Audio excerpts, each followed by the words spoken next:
трыма радамі аркестрантаў, горда ўзброеных зіхатлівымі шчытамі акардэонаў, з'яўляецца дырыжор, пажылы, нават сівы марак. Ян Кабрыль.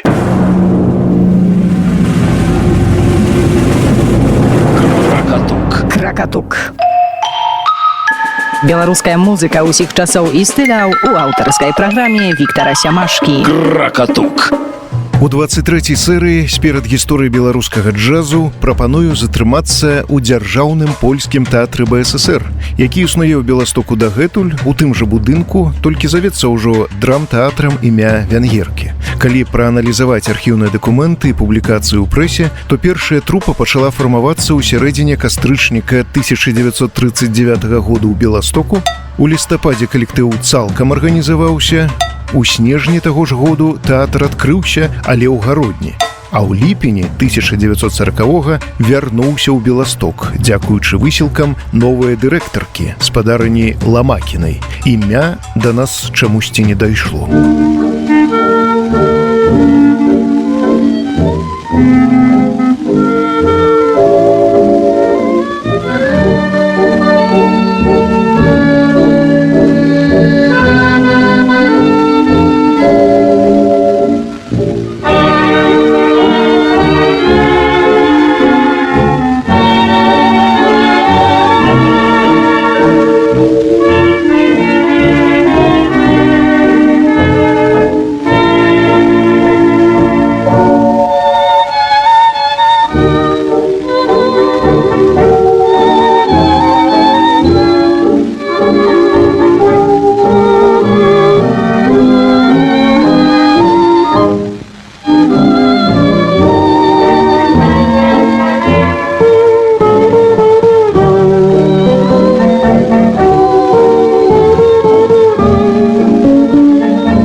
To nie będzie cud, że księcia los Kościuszkiem splótł, że nagle jakiś dobry duch obudził miłość serca dwóch. Powróć mi jak za dawnych lat, zaczarowany bajek świat. I w życiu może zdarzyć się cudowna bań.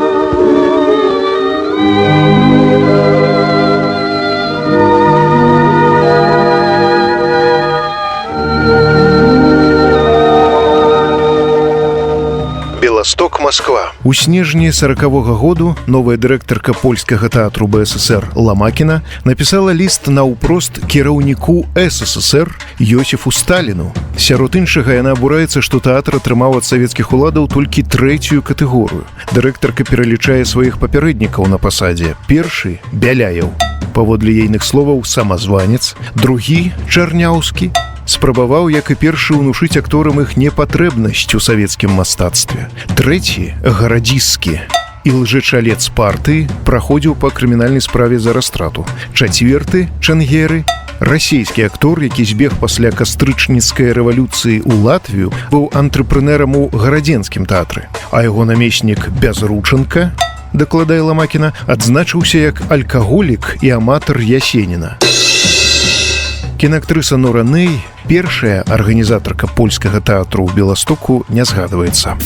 Кракатук. Сярод буйных актораў польскай сцэны, якія, цытата, «перайшлі праз мяжу, пакінуўшы па той бок родных маёмасць, парваўшы сувязі з капіталістычным светам», аўтарка ліста называе Толю Манкевіч. Кінаактрыса не толькі з вялікім імем, але і з вялікім талентам. Замест некалькіх тысячаў у месяц, што яна зарабляла раней, мае заробак у 900 рублёў. Манкевіч вялікі каштоўны мастак. Унёсак, які яна можа зрабіць у савецкае мастацтва, складзе, безумоўна, вялікую каштоўнасць. Спявае пані Толя разам з Уладыславам Вальтэрам ды Маўрыцыем Яноўскім пад акампанемент, як пазначана на кружэлцы, арыгінальныя вясковыя капэлі.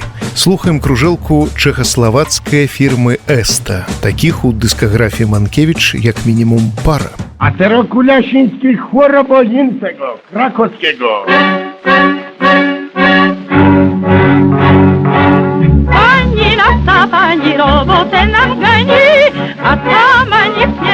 zastawia się nami. Karbowy jest da, polowy ślepy, będzie pilnował konopkowej zęby.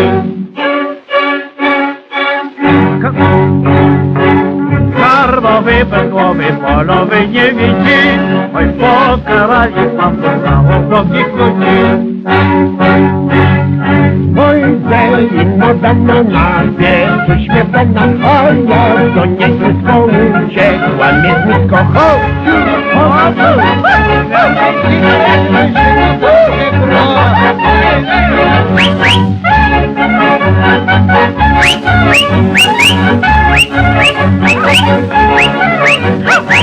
Ламакіна піша Сталіну, што яе распараджэнне публікаваць прыказы па польскім тэатры і на польскай мове палічылі супрацьзаконным. Было зададзенае пытанне: а хіба можна так? Каб не разваліцца, тэатр свядома сабатаваў распараджэнні ўпраўлення па справах мастацтву. Замест рэальнай дапамогі дасылаюцца рэвізіі, якія літаральна нічога не знайшоўшы, толькі нервуюць тэатр. Дырэктарка апісвае выпадак, калі супрацоўнік НКВД аб'явіў Шекспіра контррэвалюцыйным, бо той ангельскага паходжання. Былі пастаўленыя пад вялікі палітычны сумнеў маналогі Гамлета. Ламакіна заклікае, каб тэатру далі магчымасць гастраляваць. Палітычнае значэнне яго гастроляў будзе мець большае значэнне, чым гастролі Джаза Рознера. Кракатук. Бліжэй да канца свайго звароту дырэктарка польскага тэатру ізноў піша пра каштоўны кадр. Актрыса Манкевіч перайшла мяжу з мужам, габрэем Раабе, які ўцёк з Варшавы ад пераследу гестапа. Прыйшлі ў памежны атрад, былі арыштаваныя. Манкевіч, як вялікую актрысу, выпусцілі, а ейнага мужа затрымалі ды прыгаварылі да 8 гадоў, высланы ў горад Котлас. Органы НКВД сцвярджаюць, што акром парушэння мяжы ніякіх іншых абвінавачанняў Раабе Манкевічу не прад'яўляецца. ЦК партыі Беларусі ў асобе яго сакратароў Панамарэнкі ды Маліна заверылі, што справа будзе накіраваная на перагляд. Актрыса Манкевіч глыбока верыць у справядлівасць у Савецкім Саюзе, таму упарта дамагаецца перагляду справы. Год яна пакутуе ў чаканні, маючы абяцанне адпаведных арганізацыяў, што ейны муж будзе з ёю. Пры Котласе, на малой паўночнай дзвіне, як вядома, месціўся лягер сістэмы ГУЛАГ. Праджазаваны слоу-фокс амерыканца аўстрыйскага паходжання Вальтера Юрмана ад пані Толі запісаны з аркестрай Генрыка Гольда, 1932 год.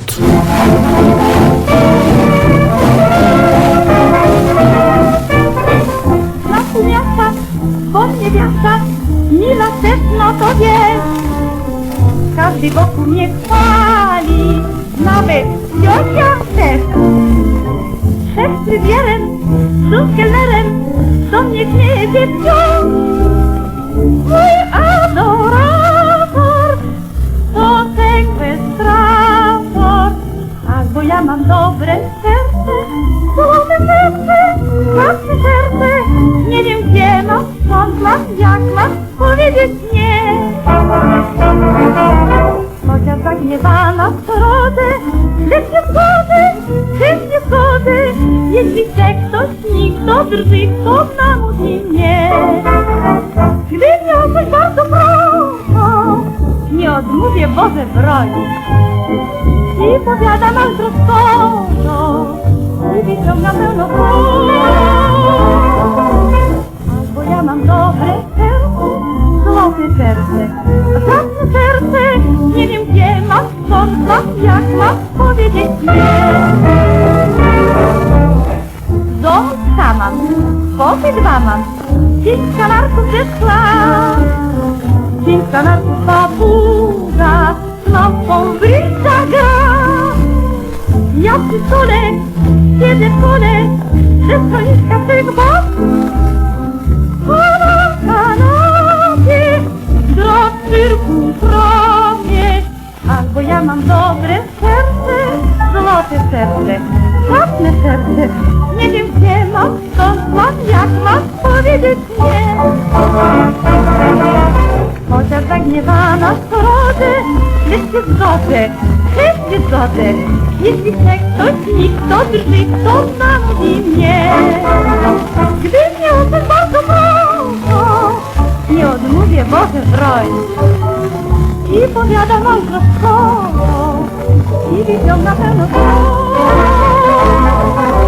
A bo ja mam dobre serce, złote serce, zacne serce. Nie wiem gdzie mam, skąd mam, jak mam powiedzieć nie.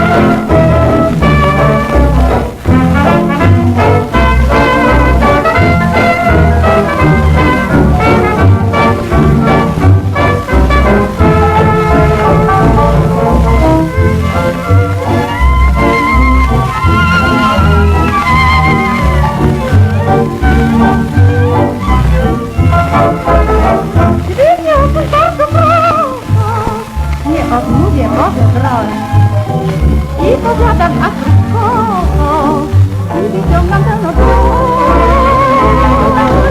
A bo ja mam dobre serce, złote serce, zacne serce. Nie wiem gdzie mam, skąd mam, jak mam powiedzieć nie.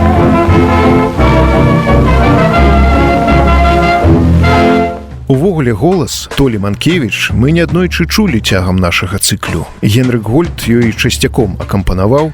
Іншы піянер польскага джазу Зыгмунд Карасінскі прысвяціў ёй аранжыроўку «Танго Мессель». Песні Ежы Пецярсбургскага яна выконвала ў кіно. Казіміш Крукоўскі ладзіў супольнае турнэ па Польшчы. У тым ліку выступалі дуэтам у Беластоку да пачатку Другой сусветнае і падчас. Кракатук. Поўнае імя і сапраўднае прозвішча Толі Манкевіч у польскім варыянце Манкевічувны Тэадора Раабе, у дзявоцтве Алекса.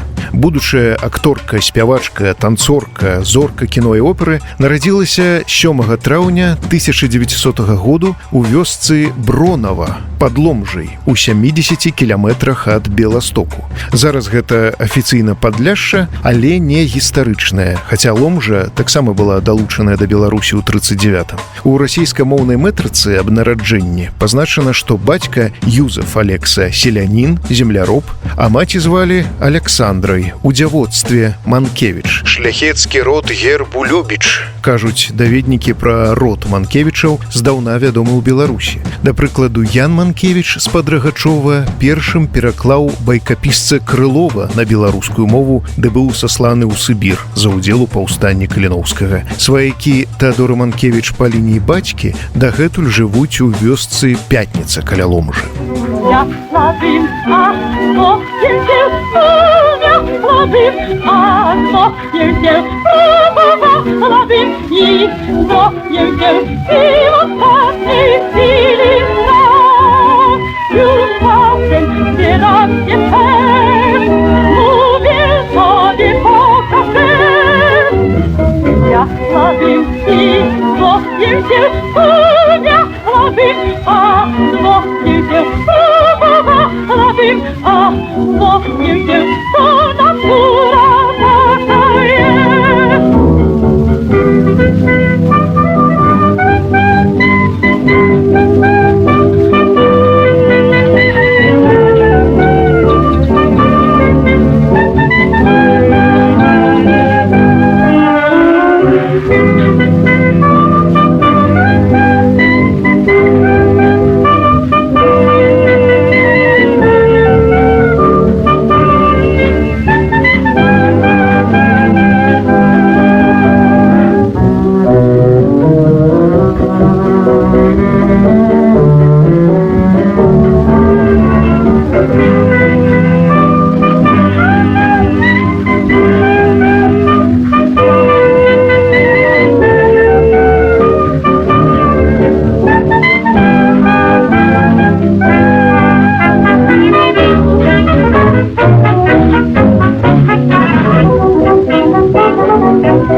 Гэта быў фокстрот амерыканскага аўтара Мільтана Агара з голасам Толі Манкевіча на пачатку, выдадзены на эсце.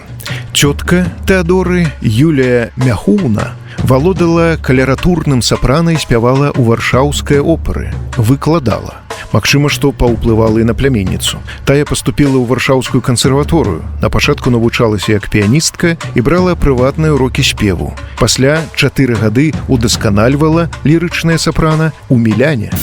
Кракатук. Як сцвярджае музыказнаўца Дарыуш Міхальскі, сцэнічны дэбют Толі Манкевіч адбыўся ў 1916 годзе на сцэне кракаўскага гарадскога тэатру. Яна выканала ролю Броні у оперы Станіслава Манюшкі «Грабіна». Пазней ужо на сцэне варшаўскай оперы стала Соф'яй у Гальцы, таго ж аўтара зменшчыны. У 30-м годзе варшаўская фірма «Сирене Рекорд» выдала бокс-сет з 14 плытак, на якіх змясціла асноўныя нумары галькі.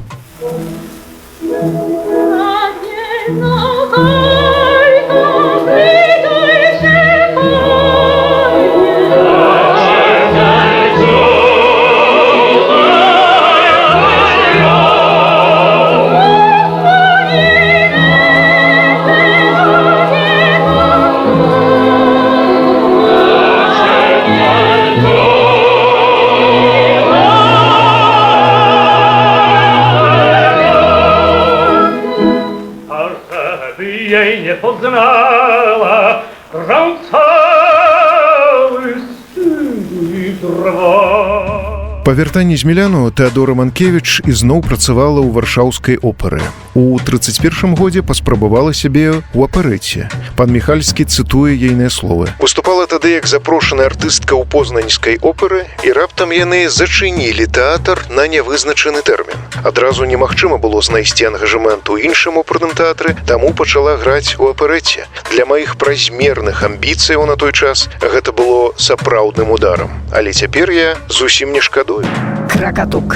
Цягам 30-х Толя Манкевіч неаднойчы выступала ў тэатры Новосці. Там жа, дзе працаваў герой мінулага выпуску Іса Шаевіч. Ейную ролю Франці ў аперэце «Чары вальсу» Оскара Штрауса прэса назвала мастацкай сенсацыяй, а саму артыстку «каралевай вечара». Рэцэнзэнт Тадевуш Кончыц, сам з Берасці, між іншым, зазначыў у варшаўскім кур'еры. Толя — гэта «суі генеріс», адзінае ў сваім родзе адкрыццё, мілата, гумар, тэмперамент, ладны спеў ды ігра з мастацкай умеранасцю. Вашай увазе фокстрот Генрыка Варса з вакалам «Суі генеріс».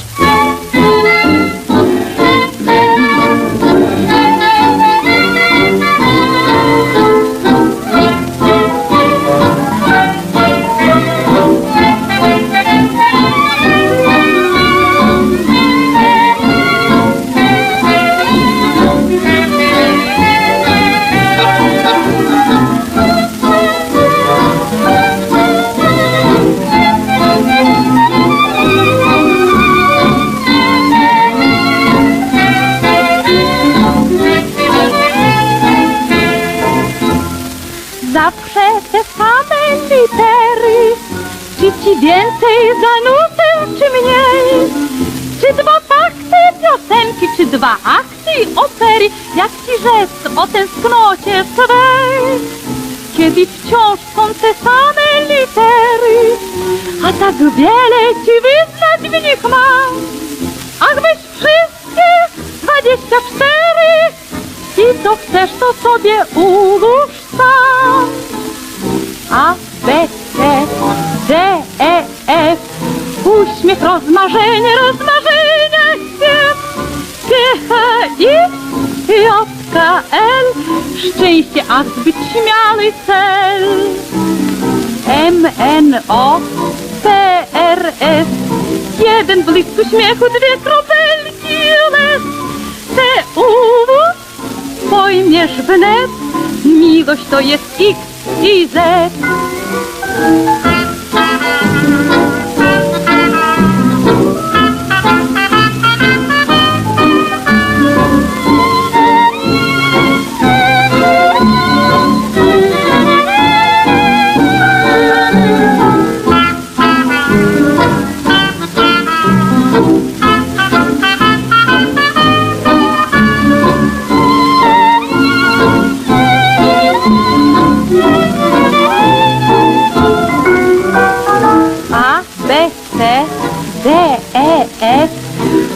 śpiew, rozmarzenie, rozmarzenia śpiew.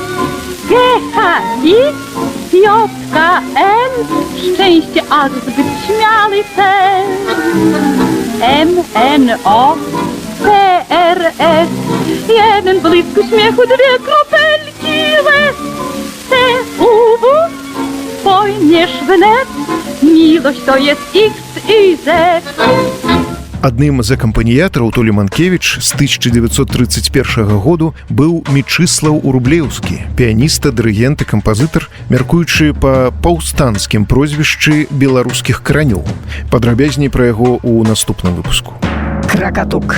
Менавіта Толя Манкевіч у 1931 годзе адкрывала варшаўскі тэатр «Банда», а неўзабаве ўдзельнічала ў праграме «Фігавы лісток» у тэатры «Марское вока» з біяграфічным факстротам «Я туман». Тэкст з палітычнымі алюзіямі на матыў амерыканскага санграйтера Роя Хендерсона напісаў Анджэй Уласт, пастаянны суаўтар, нагадаю, Ежы Пецербургскага і Артура Гольда. Твор зрабіўся першым гітом пані Толі.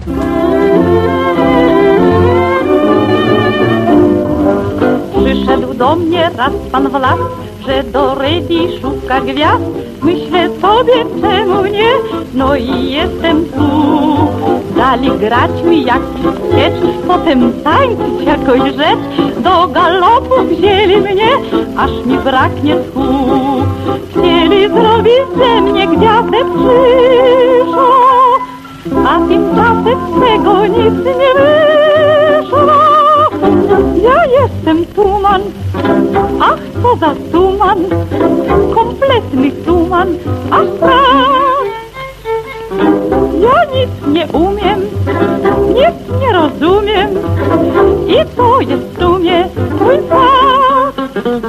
Ja wciąż nie mam racji, mnie brak orientacji, bo co robić chcę, gdy się nie wie jak i czym. Ja jestem tuman, ach co za tuman, kompletny tuman, aż strach. W polityce ten mam rys, że nie czytam żadnych pism. Odkąd Polska wolno jest, wolno mieć ten gest. Lecz od dawna z różnych stron ciągle słyszę on jest władza, on jest king, ale kto to jest?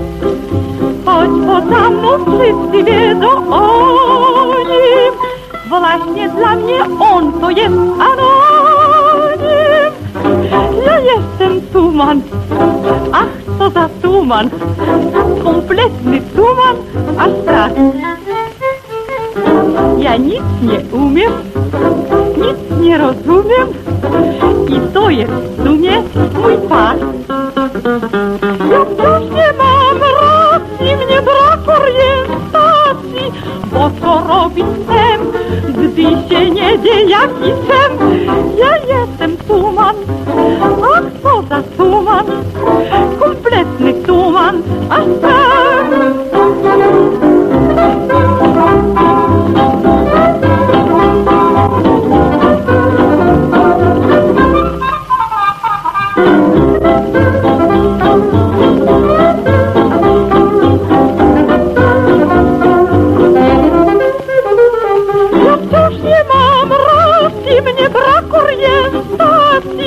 Bo co robić chcę, gdy się nie wie jak i czym. Ja jestem tuman, ach co za tuman, kompletny tuman, aż tak. У фінале пастаноўкі «Лістык фіговы» Толя спявала танга пецербургскага «Мілосць і вёсна» у дуэце з Александрам Жабчынскім, які стаў яе сталым партнерам і на сцэне, і ў фільмах. Кракатук. Як кінаактрысу Манкевіч адкрыў рэжысэр Юліуш Гардан. Той шукаў вартую гераіню для музычнай кінакамедыі, якая падпавядала галівудскім стандартам, так бы мовіць, польскую Джанет Макдональд. Мой дэбют быў не вельмі ўдалым. Ужо ў першы дзень я спазнілася на макіяж. Надакучыла штодзённа пахаць. Радыё, плыткі, канцэрты, а што найважнейшае, 2 праграмы рэвіў кожны вечар. Папросту праспала. Прыгадвала Толя свае першыя здымкі 1932 году з Казіміжам Крукоўскім у камедыі тады 10% для мне. Крытыкі хвалілі акторку за знешні выгляд і чысты голас. Песні з фільму выдаваліся на кружэлках. У наступнай спявачцы зноў жа акампануе аркестра Генрыка Гольда. Tajemnica ufaja za księcia i wiem o tym dobrze ja wiem. Bo miłość wraca tętno mem. Każdym dniem usta spragnione są, myśli szalone są, oczy spatrzone są lśnią. Jak to jest drogo, gdy się wie, że się usłyszy słowa te. Przyjdzie wyśmiech, że miłość wiecznie trwa. Przyjdzie wyśmiech, że od pierwszego dnia serce twe złoży ty to szczęście me. I jakaś siła nas przykuła i złączyła. Przyjdzie wyśmiech, mam dziś przysięgać znów. Przyjdzie wyśmiech, gdy teknie woda znów.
Кракатук.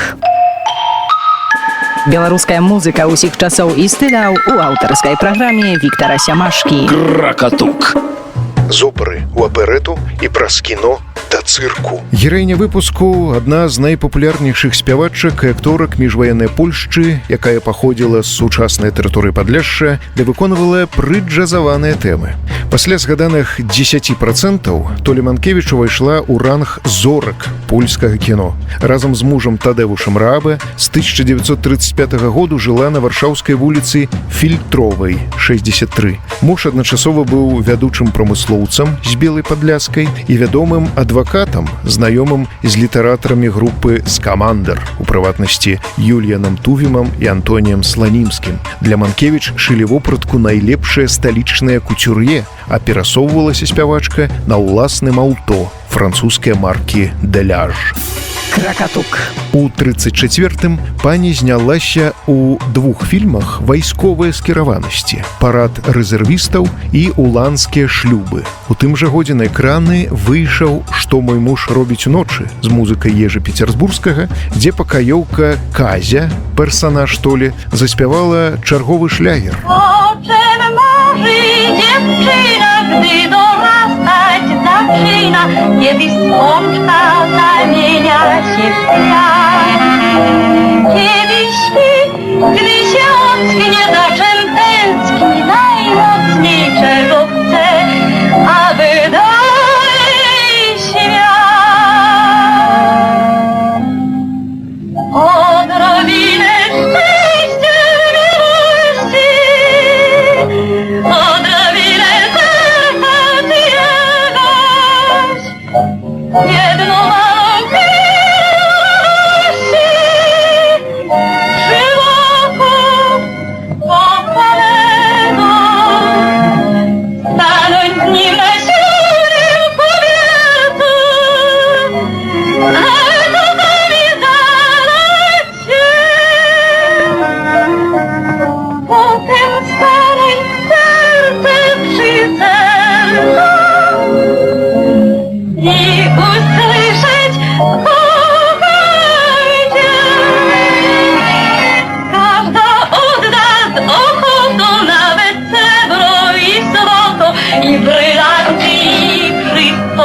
schował.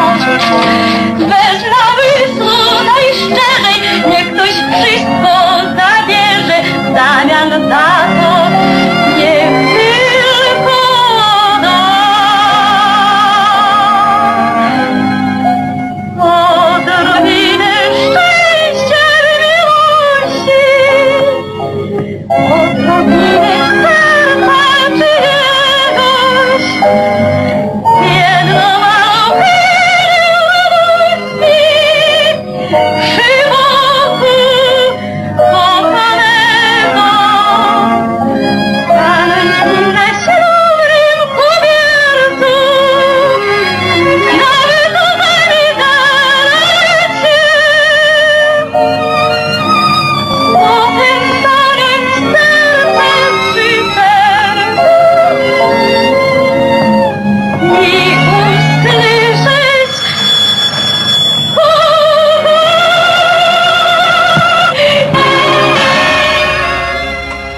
Адначасова з кіназдымкамі Толя Манкевіч не спыняла працу ў кабарэ і тэатрах рэвю. Морскае око, цыганерія, Велькарэвія, Цырулік варшавскі, Чарны кот, Холлівуд, Рэкс.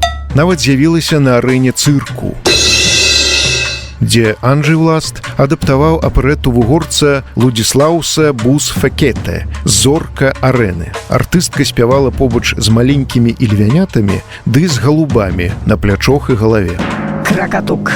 На арэне пані Толя выконвала і танга на музыку баскскага кампазітара 19 стагоддзя Себастьяна Эрадеэра. У гісторыю ён увайшоў як аўтар хабанераў і з адпаведным шлягерам сусветнага вымярэння «Ля Палёма» «Галубка», напісаным пасля візіту на Кубу. Польскамоўных тэкстаў на гэтую мелодыю вядома як мінімум 4. Манкевіч, натуральна, абрала версію Уласта «Запомняна мелодія». Аднак жаўнер польскай марской пяхоты Янка Брыль упадабаў Палёму ў версіі Валера Ястжэмпца «Хлопцы, на нас юж час» і пераклаў фрагмент на беларускую мову ў рамане «Птушкі і гнёзды» 1963 году выдання. Аднайменнай з песняй завецца і другая аповесць раману.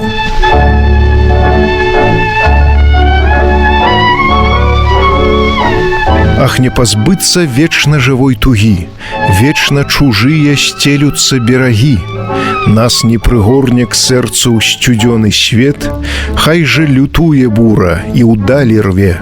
Хлопцы, настаў наш час, мора ўжо кліча нас. Cóż nas obchodzi przecież szeroki świat. Wicher po morzu nas pędzi tyle lat. Nikt z nas nie pragnie wracać, jeśli nie ma gdzie. Niech więc ten wiatr szaleje i dalej dmie. Chłopcy, na nas już czas, może woła dziś nas szare fale, zuchwale nam morskie dno dziś pokazać chcą. Літаратуразнаўца Міхась Кенька мяркуе, што гэтая мелодыя для Янкі Брыля была сімвалем свабоды і надзеі вярнуцца на радзіму. Сам аўтар раману ў зносцы называе матыў неапалітанскай песняй. Перад вайной галубку ведалі і ў заходняй Беларусі, у польскамоўных варыянтах, што мы назвалі, і ва ўсходняй савецкай, у выкананні Клаўдзіі Шульжэнкі. Кракатук. Дарэчы, у расійскамоўнай адаптацыі «Птушак і гнёздаў» цытата з песні перакладаецца менавіта з версіі Брыля і таксама ў адпаведнасці з мелодыяй. Паслухаем жа Палёму з вуснаў Толі Манкевіч. Spójrz, jak Wenecja w promieniach słońca lśni, jak śnią złotem słońcu naszej miłości dni. Wzdłuż koronkowych domów wśród morza fal mknie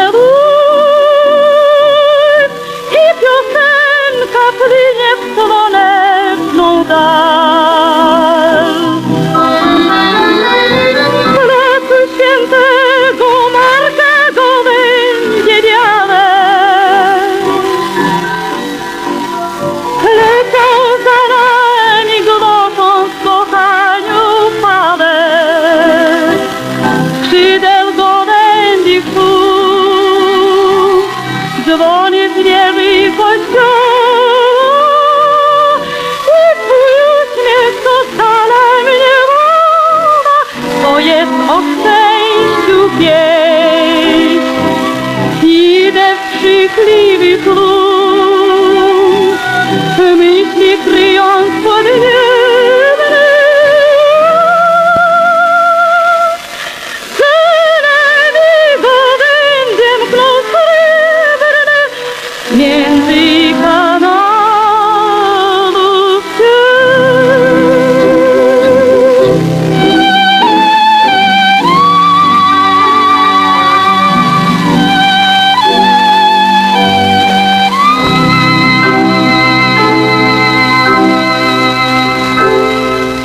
У інтэрв'ю штотыднёвіку «Ас» у 1936 годзе Толя Манкевіч паведаміла, што мае двухгадовы кантракт з берлінскім тэатрам «Вінтергартен», дзе ўжо аднойчы выступала. На лета сапраўды спявачка выправілася ва ўжо нацыстоўскую Нямецчыну і акром Берліна заспявала ў тэатры «Ханза» у Гамбургу. Кrakatuк. Паводле тамтэйшай прэсы спявачка мела небывалы поспех. Ахт Уа Абендбляд пісаў: «Мы пазнаёміліся з сапраўднай зоркай, і кожны берлінец разумеў па-польску». Наступны танга адмыслова для Толі Манкевіч напісаў Артур Гольд.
Jak dzwon na jeden ton. Jesienne róże szepną ci po rozstaniu. Jesienne róże studiona po pożegnaniu. I bliscy róże idziemy przez parku znów. Jesienne róże więdną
Апошнімі перадваеннымі фільмамі з удзелам Толі Манкевіч сталі «Маневры міосны» і «Пані міністр танчы».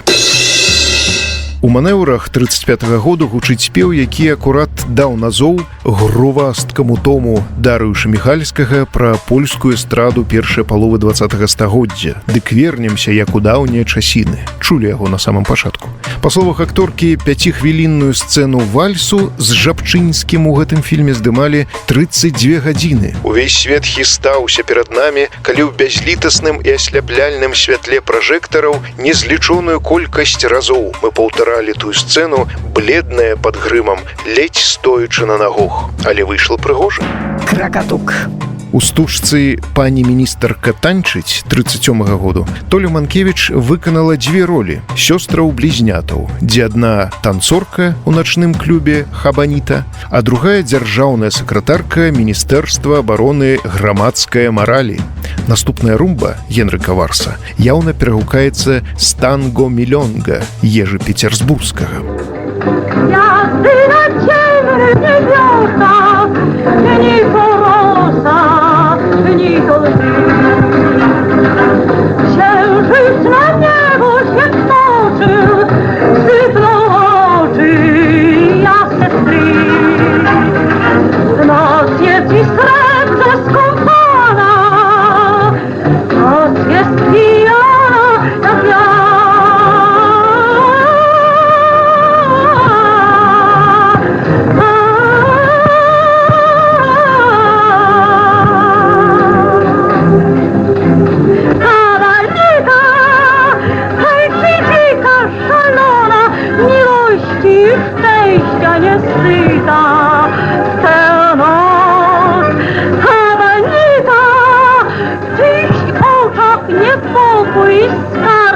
I płomień wyczyta tę noc.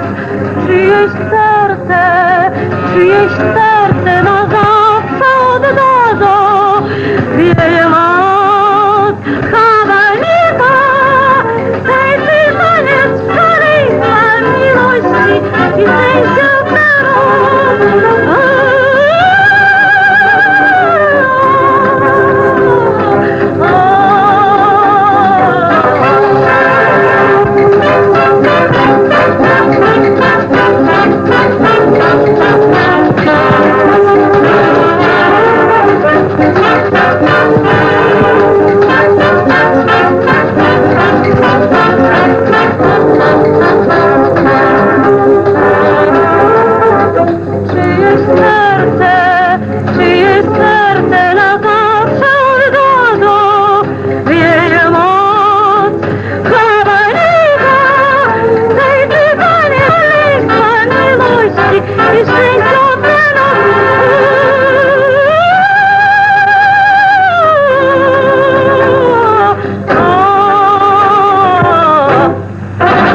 У апытанні польскай газеты «Новы век» Толя Манкевіч перамагла разам з іншым артыстам Яўгеніюшам Бода як найпапулярнейшая пара актораў. У 39-м Толя атрымала прапанову зладзіць турнэ па Злучаных Штатах. Пачаліся перамовы з амерыканскай кінакампаніяй RKO. Кракатук. З прыходам нацыстаў у Варшаву у доме спявачкі адбыўся ператрус, усе плыткі былі канфіскаваныя, і тады Толя Манкевіч накіравалася зусім не ў Штаты, як планавала, а бліжэй да родных мясцінаў. Вядома ж, разам з мужам Тадэвушам Раабе, які здолеў уцячы ад гестапа, але не збег ад НКВД.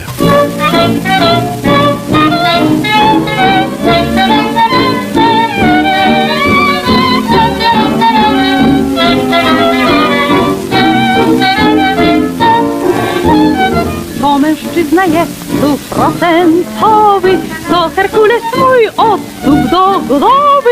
Ach, co za figura i muskulatura, sam raz dla mnie ty. To mężczyzna jest 100%, piękny jak Apollo, Tarzan nowy, całkiem w moim stylu, pomnik seksepilu, młody Bóg nie grzyb. Mocny kark, siła bark, ciało stal, tuliwal, byczy chlop, tip-tip-top.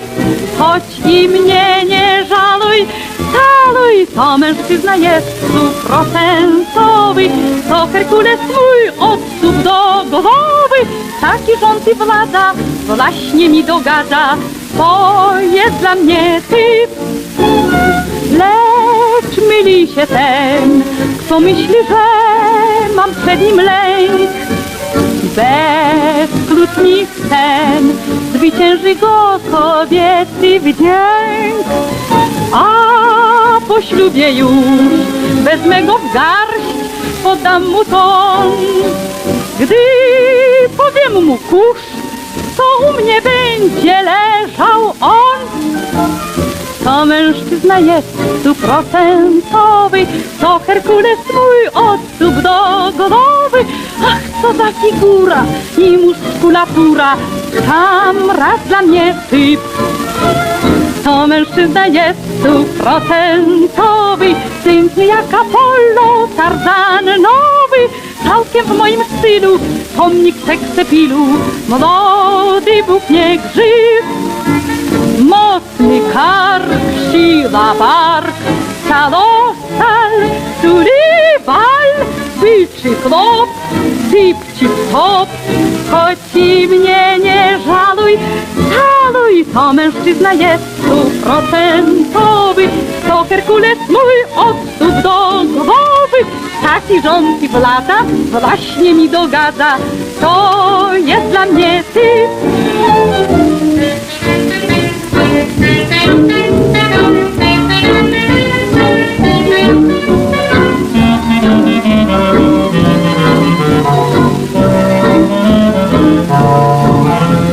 To mężczyzna jest 100%, to Herkules mój od stóp do głowy. Taki rząd i władza właśnie mi dogadza, to jest dla mnie typ.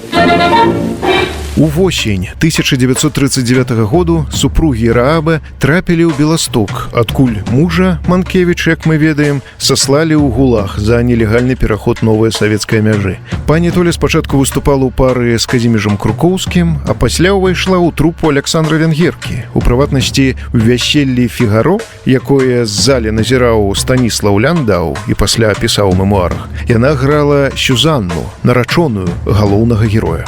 Кrakatuк.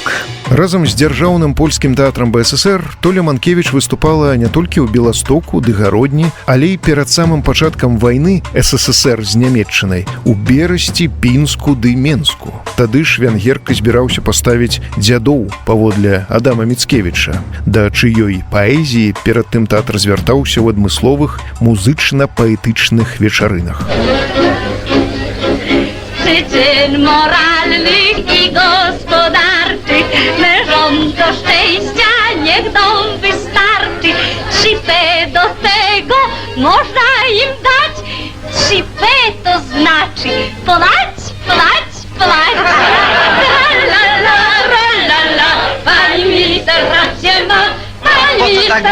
Po co tak głośno? No przecież wszyscy śpiewają i jako minister nie jest zła.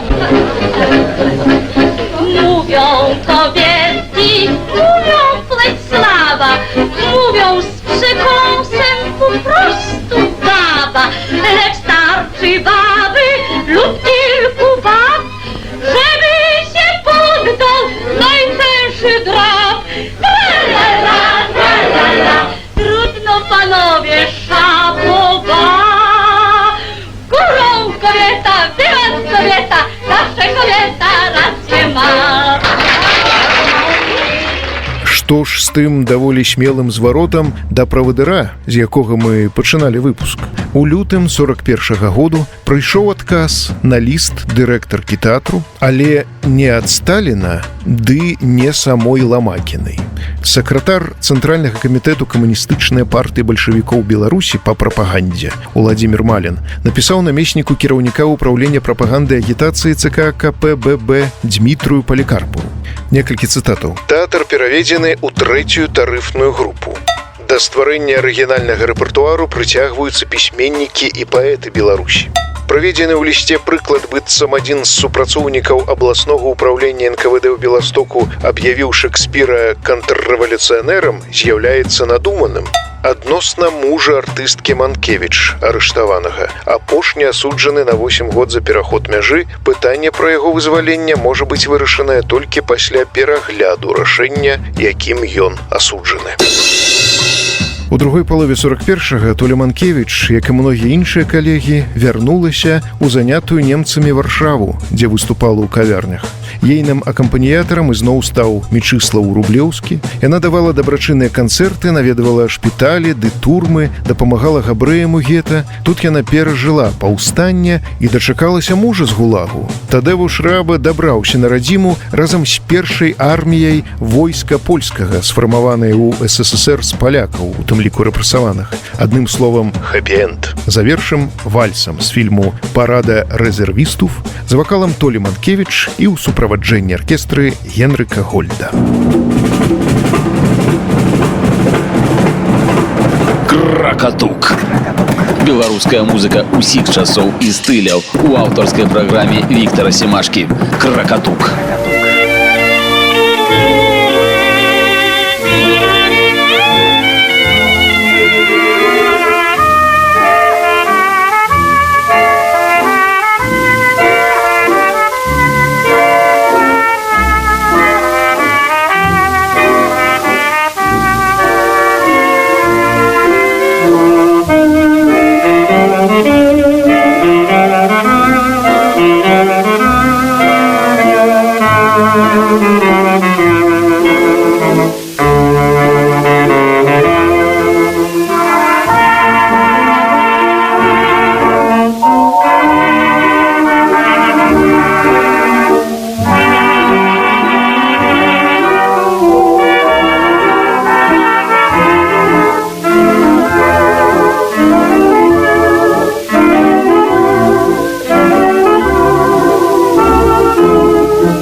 Dlaczego wciąż pragniemy